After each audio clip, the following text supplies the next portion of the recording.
बाद में अलग अलग कारण से पता चला कि भाई राम ने जन्म क्यों लिया।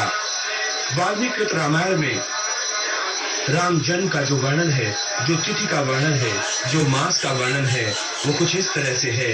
चैत्रे नवमिके तथौ नक्षत्रे दिति द्वयत्वे स्वच्छो संस्थेषु पंचसु ग्रहेषु कर्कटे लग्ने वाक्पका बिंदुना सह। यानी कि श्री राम का जन्म त्रेता युग में हुआ।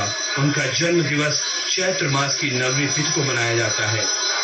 एक तरफ हम आपको ये बात बता रहे हैं और दूसरी तरफ आप लगातार अपने टेलीविजन स्क्रीन पर ये दृश्य देख पा रहे हैं जब रामलला का अभिषेक हो रहा है। और जैसा हमने आपको बताया कि अलग अलग पदार्थों से, दरअसल जब हम कोई भी अभिषेक करते हैं तो जो हमारे जो प्रयोग में जो पदार्थ हैं, जो परमात्मा ने हमको दिए हैं, जो परमात्मा ने वो चीजें दी हैं हमको, जिनका हम रसास्वादन करते हैं, उन तमाम चीजों से हम उनका अभिषेक करते हैं। हम उनको समर्पित करते हैं वो चीजें जो उन्होंने हमें दी हैं।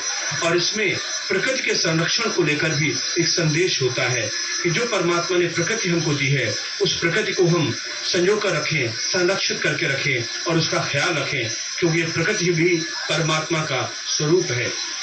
ये जो चेहरे आप देख रहे हैं अपने टेलीविजन स्क्रीन पर, देखिए जरा, इनको गौर से पढ़ने की कोशिश करिएगा। सैकड़ों किलोमीटर से दूर आए हैं। जो साधन संपन्न है वो अपने साधन से आए हैं, लेकिन जो जिनके पास साधन नहीं है उन्होंने अपनी श्रद्धा को ही साधन बना लिया है। उन्होंने श्रद्धा को अपनी इस असीम ऊंचाइयों तक वो लेकर चले गए हैं कि वो लगातार चल रहे हैं, लेकिन उनके पैरों में थकान नहीं है।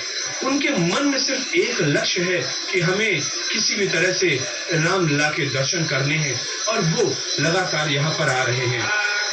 एक एक चेहरा अपने आप में न जाने कितनी कहानियां बयां करते हैं।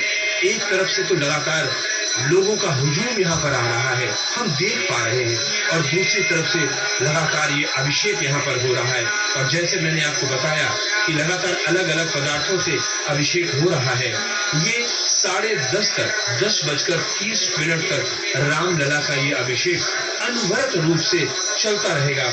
और जैसे ही ठीक 10:30 घड़ी की सुइयां उस पर पहुंचेंगी, यहाँ पर पर्दा आ जाएगा, और पर्दा आने के बाद में उनके कपड़ों को अनावृत करके उनको कपड़े पहनाए जाएंगे। तो ये वो चीजें हैं कमलेश, जिनको हम लगातार बता रहे हैं। भाव कुछ ऐसे हैं।